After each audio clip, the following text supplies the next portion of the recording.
Welcome back to Fresh Rubber.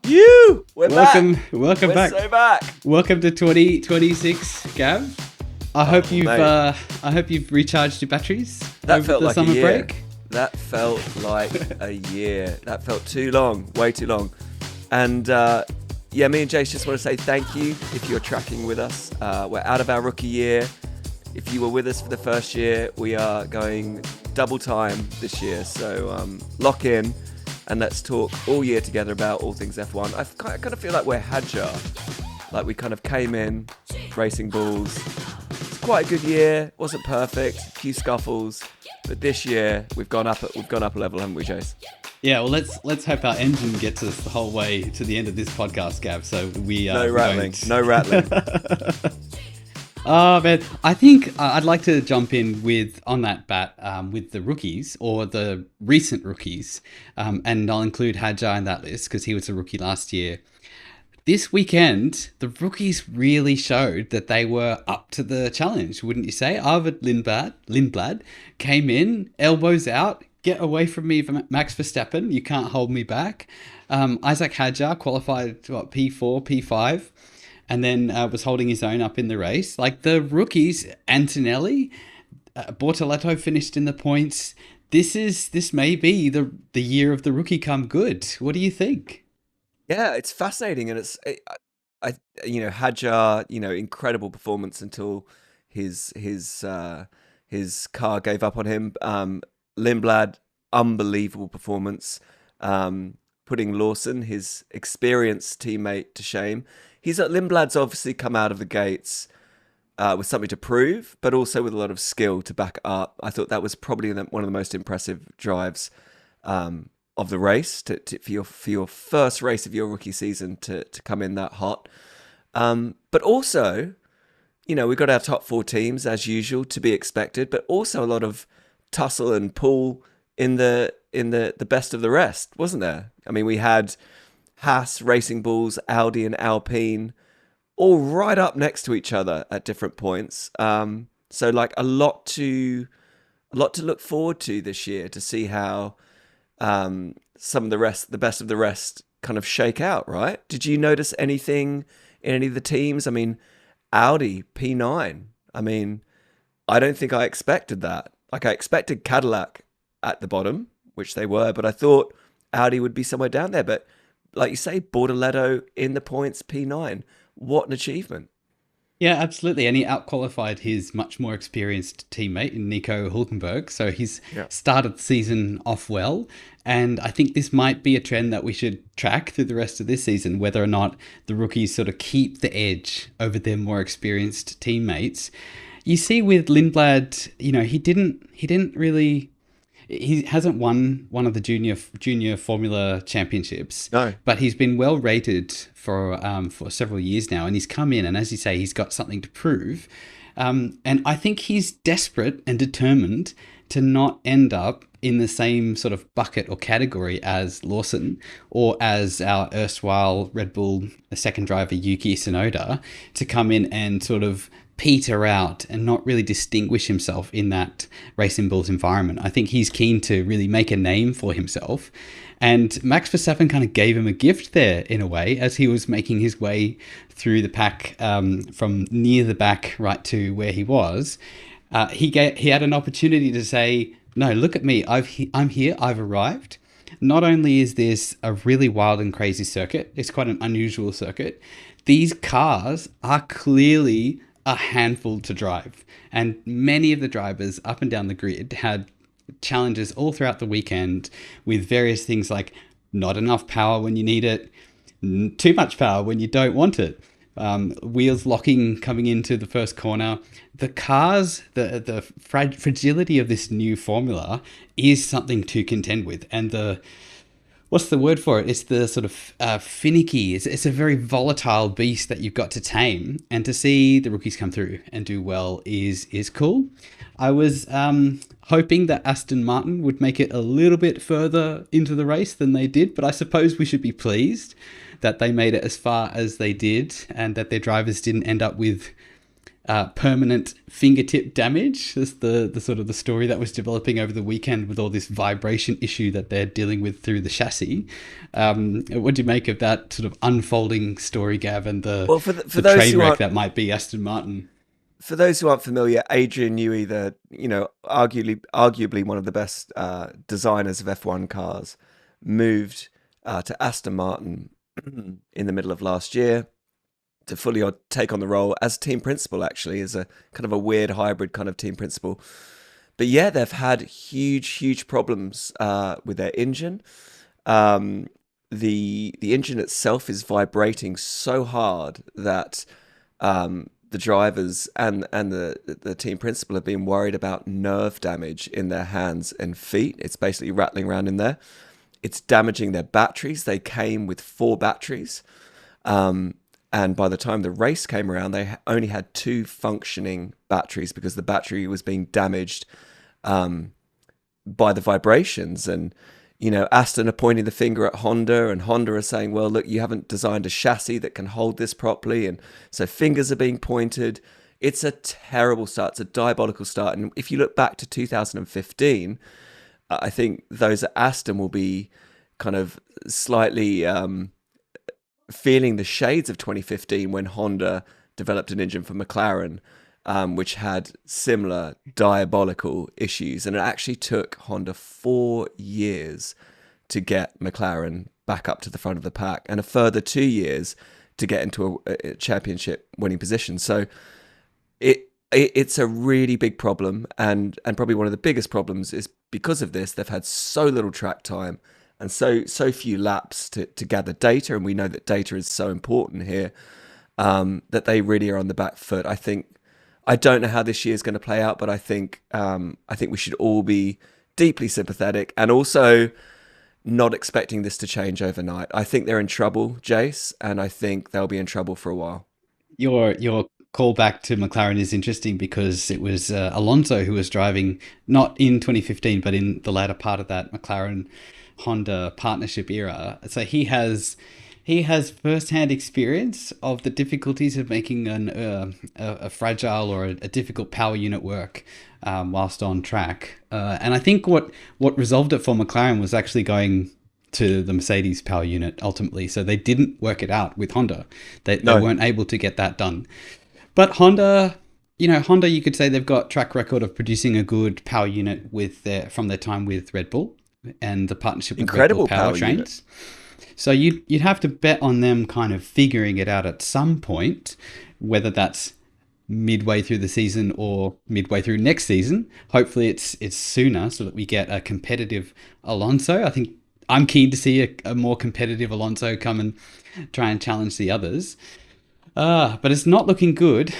I think that this season's got to be about speed of execution of new developments, right? That's it's not just about performance on track, it's about speed of learning and executing changes. Yeah, I completely agree. I mean, let's talk about these cars, Jace.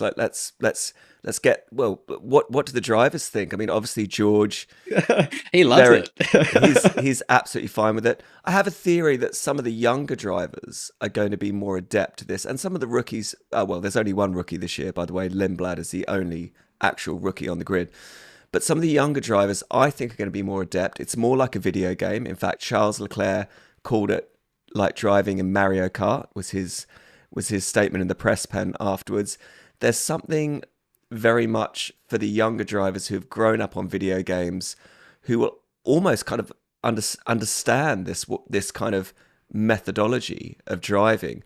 And I think, the Mario Kart comment by Leclerc was kind of on one hand throwaway, but actually if you think about it, this idea of hitting a button and getting a boost is exactly what you do in Mario Kart, and it shoots you.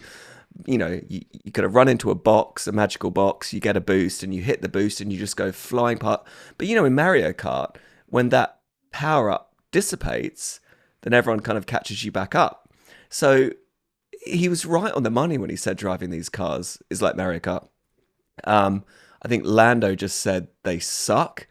There's been a lot of, I think the drivers don't feel like this is racing.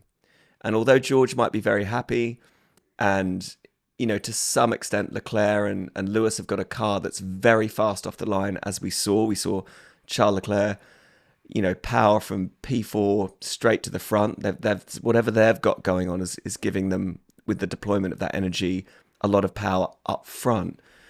I think actually the drivers feel deeply frustrated because anything they gain, they just lose immediately, because you deploy that electrical energy, it shoots you. And we saw this again with George and Leclerc, this kind of cat and mouse where they just stored up energy, press the button, zoom past the other driver, but then that energy depletes, and then the other driver just does the same. So although those first few laps were thrilling, actually what's underneath that is something that is not racing as we've known it. Now, does that mean it's bad? I don't know, but the drivers are saying, I think again, Leclerc has been great at speaking to this. He said, F1 used to be about who could brake latest, who could take risk, who could throw themselves into a corner. Now it's about kind of coasting, braking for ages to store up your battery, to what's being called super clipping, which is when you basically take your foot off the throttle or you brake, you go into super clipping, which charges your battery. And it's understandable that some of these drivers are like, this isn't racing. This is just kind of saving energy, deploying energy, saving energy, deploying energy. So I don't know. What's your take? Yeah, I think it's one of those things where if you're successful, you think this is fantastic. I'm really happy with this, as we see with George Russell, and Lando Norris might be a bit salty because he just finished a World Championship winning season, and now he's sort of battling it out, trying to get best of the rest status, and clearly on this weekend, Mercedes and Ferrari had the edge, and everyone else was 30 seconds behind. So it must be very frustrating for those that aren't quite there. But it's interesting you talk about Leclerc sort of looking at it as more like a video game. I guess they're just going to have to suck it up and deal with it, because that's the formula that we've got this year. It's like, what are you going to do? Moan and complain about it? Or are you going to get on and learn how to compete in this new environment with these new gadgets that we've got, and make the most of it? They've had electrical deployment for some time. It's not new. They've had movable wings for some time. That's also not new.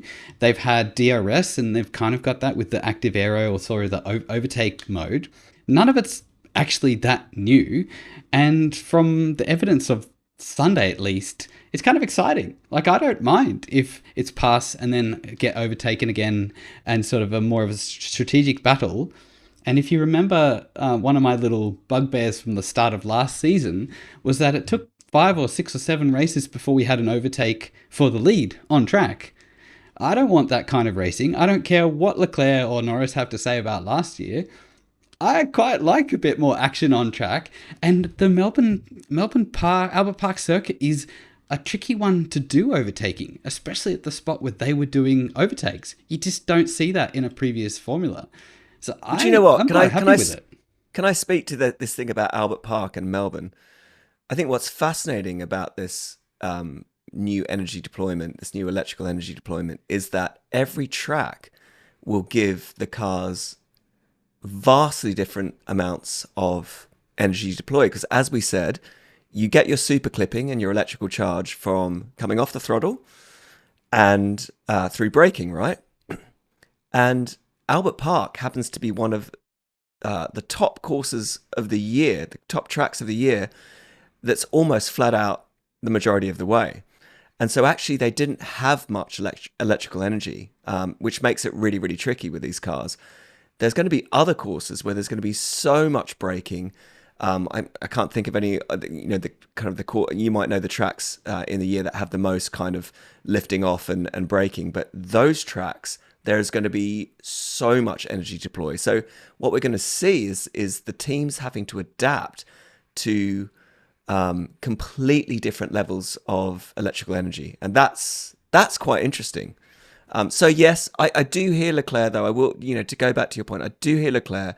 I do think the days of kind of late braking and who can take the danger and the risk of that are gone. I don't know about that. Well, Look at Leclerc into turn one. He got the good go off the line to come alongside George Russell and battle for P1, but he still had to make the corner.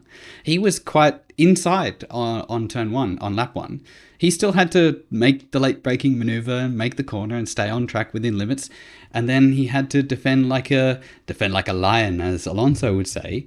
He still had to do the racing. It's just they had extra tools. I mean, it's still work with. racing. It's just wildly. I think for these drivers, Jace, it's wildly different. It feels like the most profound regulation change ever. I think it is profound, and they are driving in a completely different way. And I think he misses that risk reward because they are braking a lot sooner because they're just trying to store up energy. Even watching them qualify, come around the final corner really, really slowly, just so they get all the energy to go over the line at the beginning. This is so new to them. And mate, listen, I'm here for it. I'm not necessarily saying I don't like it, but when you've got a lot of drivers telling you, and we're not drivers, when you've got a lot of drivers telling you this doesn't feel like racing, then you've got to listen. But also I agree with you, they've got to suck it up. I think, what did Lando say that when Max was the first one to really bemoan these cars.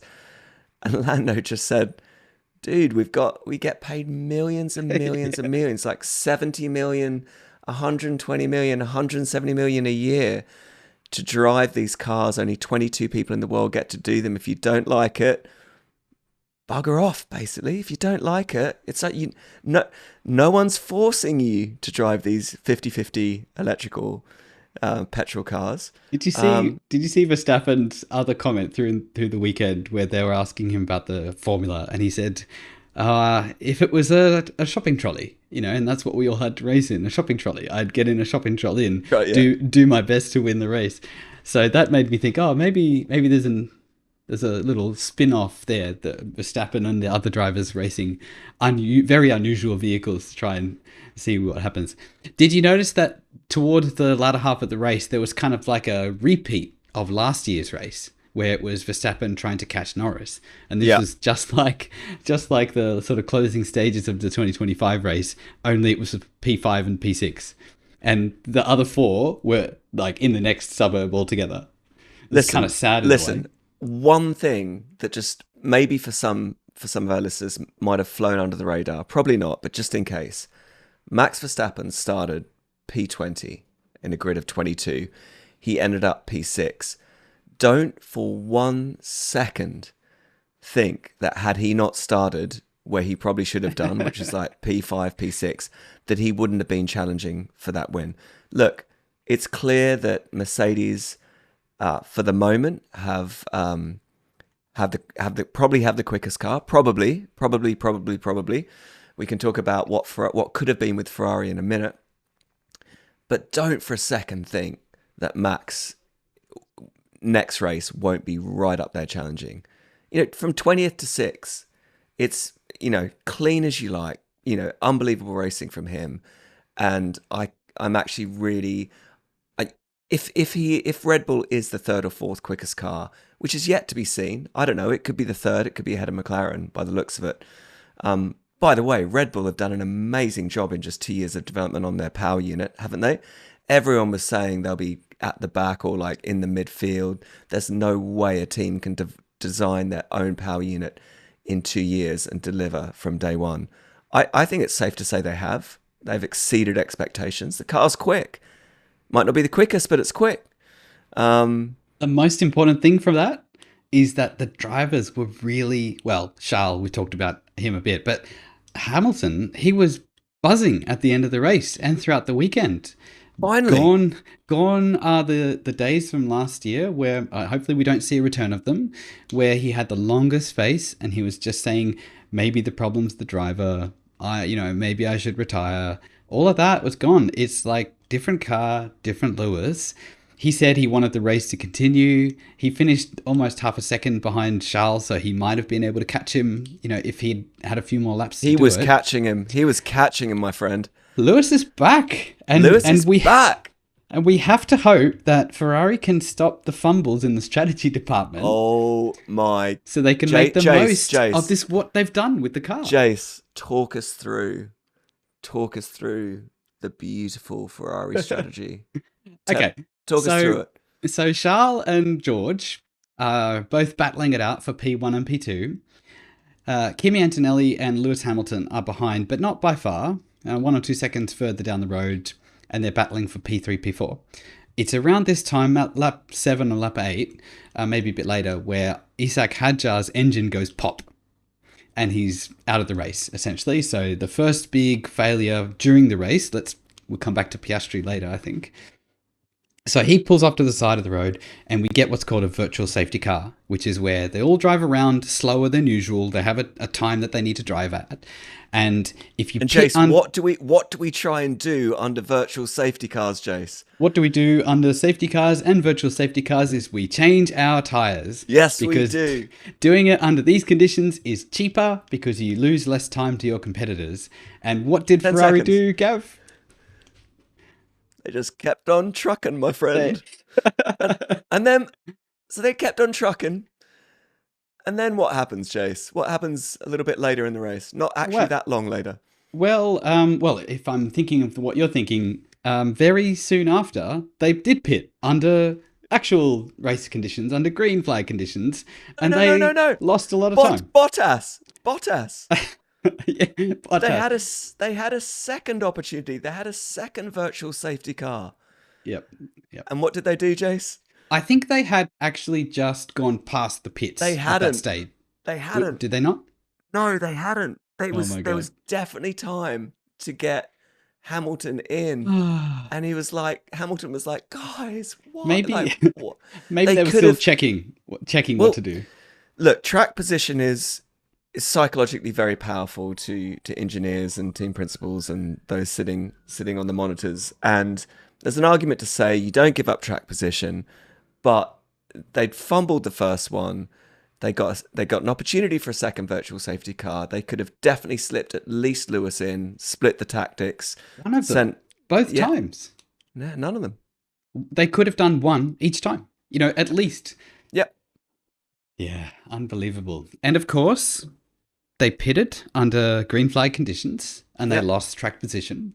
Yep. And they had to come and do it all over again. So it was one of those, complete fumbles from Ferrari that we're so familiar with. And you think, okay, they've got the drivers in the right sort of frame of mind. 100%. They've got the car, and doesn't it look gorgeous? It looks... chef's kiss. It looks stunning and it's performing well. They've qualified well. They seem to have this turbo lag issue sorted out. So they've got those great starts, unlike Antonelli and a bit of Russell who had wheel spin. Yeah. They've got all the bits lined up, except for that one over there where someone makes a decision about whether to stop and get new tires, fresh rubber or not.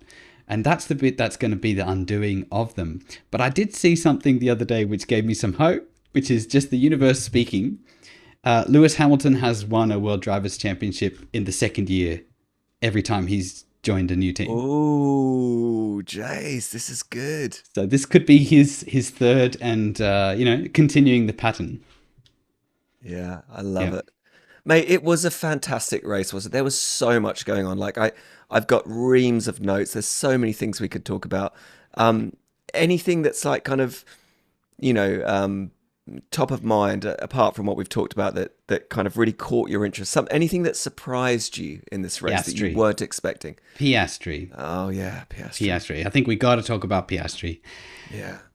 So he was looking strong throughout the weekend. He was, I think, first or second in one of the practice sessions. He was. So I was thinking, okay, all right, Piastri's looking to make amends for... He was out driving Lando, wasn't he? Again.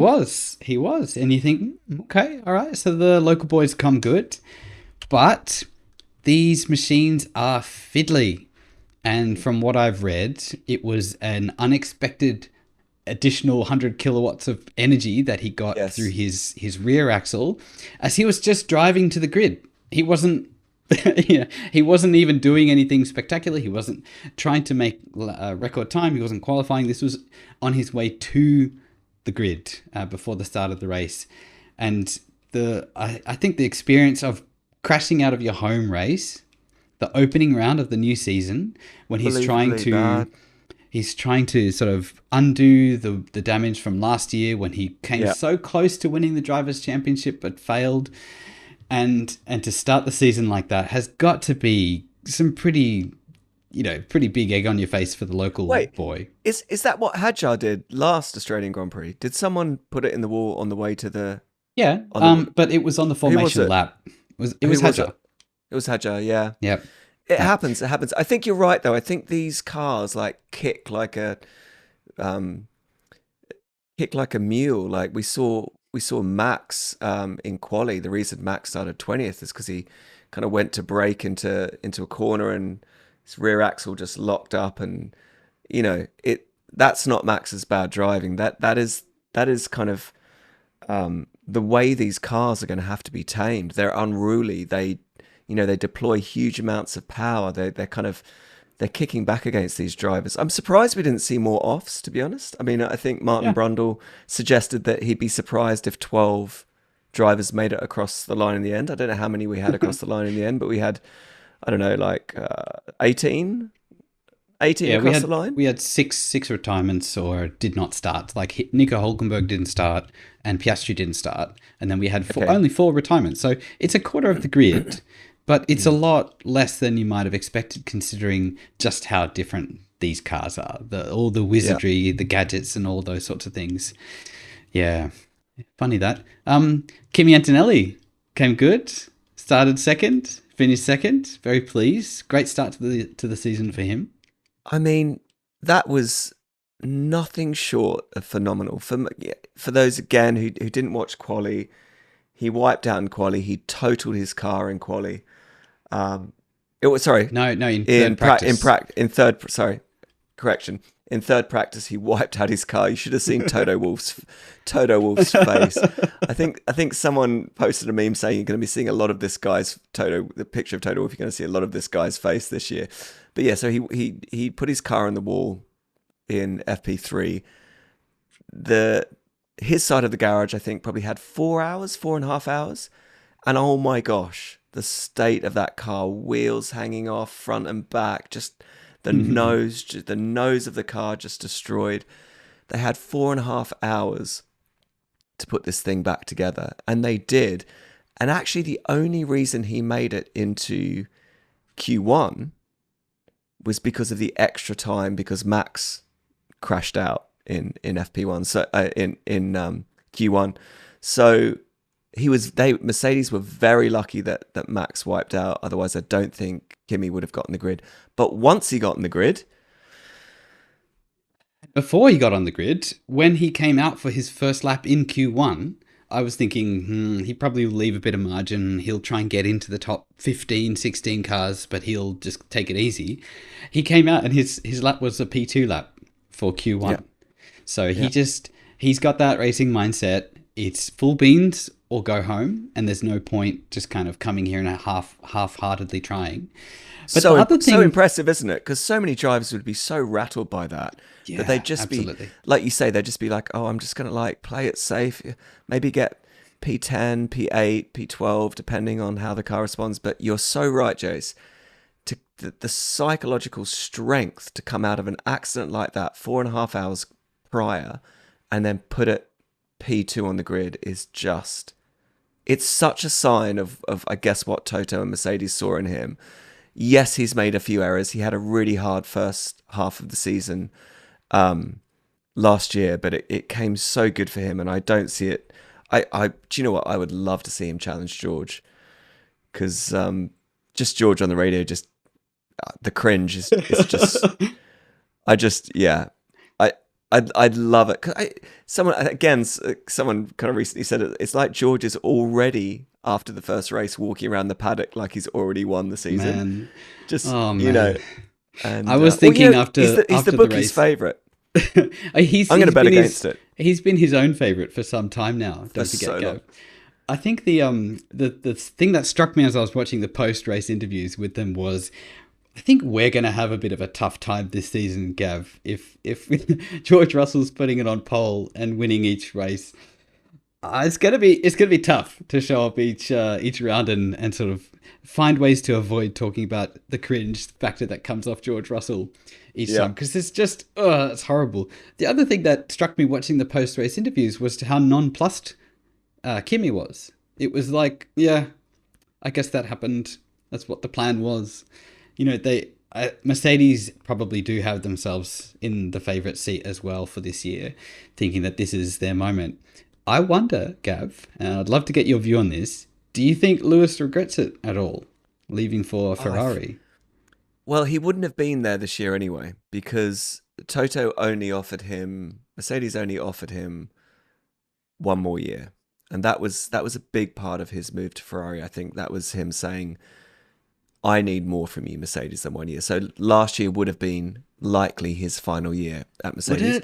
Would it though? Surely Well, that was there would have well. been. That was the logic at the time. I agree, We but throughout we the can season, we can guess, but like essentially, if you offered a 1 year contract, it kind of says it all, doesn't it? And I think that was Toto saying to him, you know, yeah, so yeah, you're right. He could have got given a second year. No, I don't think he regrets it. I don't think he will regret it this year. I'm going to predict that whether or not he wins or comes second or third or fourth, I think they've finally put a car under him.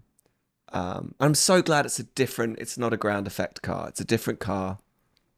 They've got it right.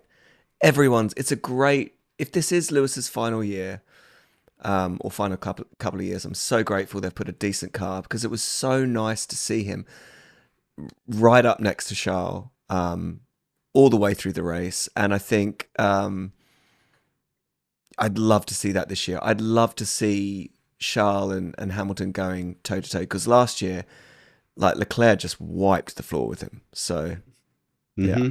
Yep. Yeah, both in the sort of court of public opinion and on track. It was a slam dunk. Yeah, I think we are looking like we might have two top teams with two really talented driver pairings battling it out both inter-team and internal to the team. And I think it's the season's already off to a really great start with that kind of thing in mind. And you mentioned Max as being definitely not out of the fight. I would say Hadjar's definitely planted a flag as well as being not just the number 2 driver at Absolutely. Red Bull Racing. Like, what a performance from him. If the car had held together, which this season is probably not going to be a guarantee for most teams, there's likely to be more mechanical failures, wouldn't you say, with all the complexity of the parts and the new 100%. power units? 100%. Yeah. So it's likely that we'll end up with more of that affecting race outcomes. And that's why I'm not kind of, switching off the TV and assuming George has won, because Mercedes will hit those two in time. Like they're incredibly consummate. They're very technical. We talked about the story of Toto asking for their toilets to be cleaned once every minute in the guest area. This is a team that I'm going to assume runs the cleanest garage, has the kind of the tightest systems and structures, but they will have their moments. I would also say, given as we talked about previously, given Max coming from P20 to P6 and Hadjar qualifying P3, I imagine there might not be that much difference between Ferrari and Red Bull.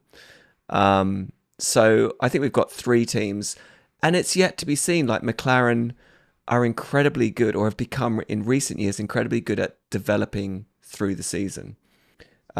We saw that in 2024, didn't we? Where they just kind of, the development and the upgrades were phenomenal through that year. That almost put Lando in a opportunity to challenge for the Drivers' Championship. So we've got our top 4 teams. Anything can happen. Reliability, like you say, is going to be a real issue. Each team's going to have to deal with it.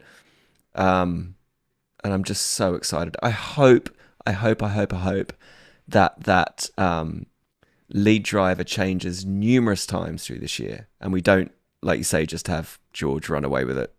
in the first half of the year. I Yeah, and hope. we have a bit of a stronger midfield, it seems, as well. I remember last year Pierre Gasly scored almost all of the points for Alpine, and most of them came through to because of failures from others or like outstanding performances from him. And Alpine finished dead last season. It was the last season we had a Renault engine. They switched power units to Mercedes this season, and they scored a point Yeah. in the first race. There's a great statement from Alpine saying, "Okay, we knew that 2025 was going to be a really tough year and we're going to look terrible from start to finish, but we're putting all of our eggs in the basket for 2026, and it may have just paid off." Also, great to see Audi scoring a point on their debut race as well. They've been around So for a good. while under different guises, but coming in as a new entrant, as Audi, bona fide owned entrant, and having Gabby Bortoleto finish P9 in their debut. That's not something to sneeze at. Yeah.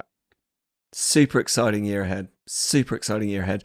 Yeah, it's going to be fascinating. I mean, there's, yeah, I mean, Williams is something that maybe we should kind of briefly touch on. Such an incredible year last year. P5, best of the rest. Um, Incredible achievement for them from where they'd come from. Not looking so hot this year.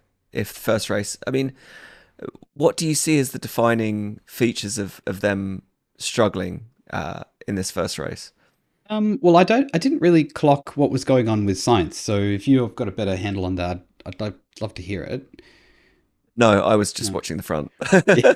So he was having trouble. I don't think he finished the race. No. So I think it's the mechanical gremlins, and that's the kind of thing that you could say, all right, all teams have to face that. So they've got to deal with the gremlins in various guises, and they'll all have moments where they struggle and push through. But I think Williams has history of sort of dealing with some tough gremlins and still persevering. Last year, if you recall, they had at the Red Bull ring, they had a brake failure, which meant that Sainz couldn't even take to the grid. And they've had lots of other issues that have stopped them in the past. So I think if you look at the team's resilience to mechanical or to other competitive failures and their ability to pull through, I'm hopeful. But if you look at it just from a mechanical point of view without the sort of team dynamics, it might be troubling signs ahead. But it's really early days. It's really one weekend's worth of evidence as to how things are going. And if I recall, Albon made some comment in his post-race interview saying that they just really hadn't got the setup dialed in. So if you Yeah. don't have the setup dialed in, you're going to struggle throughout the whole weekend, qualify poorly, and then the race isn't going to be that much fun.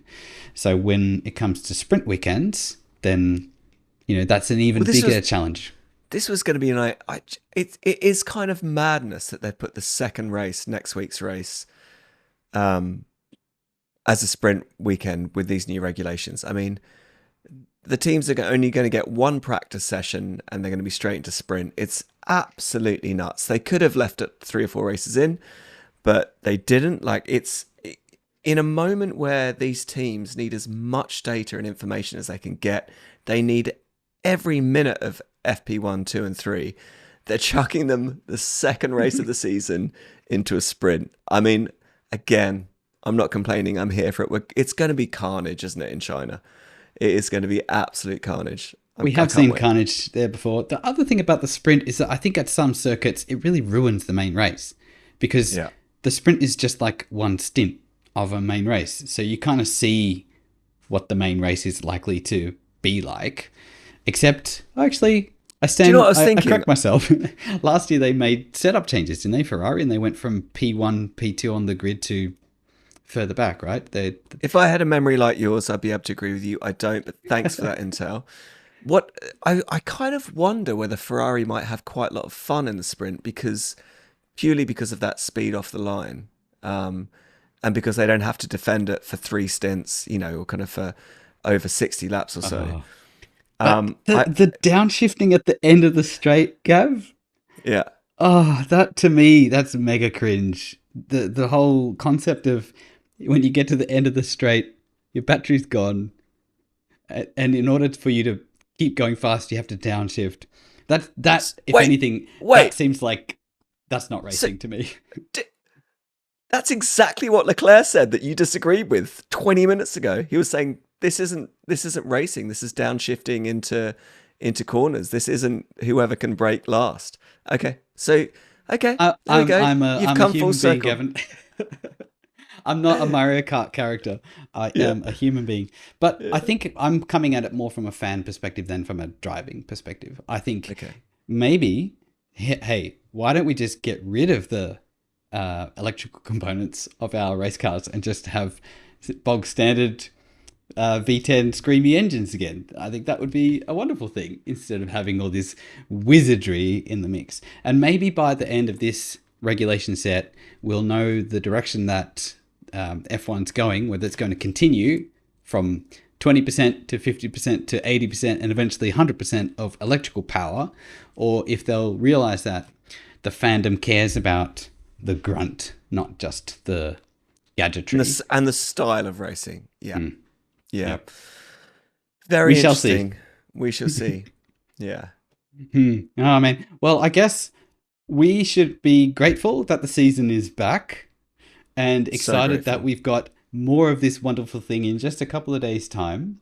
And I think this weekend we intend on starting our double offering for the season. Isn't that right, Gav? We're going to do qualifying and the race. This is what you got to look forward to.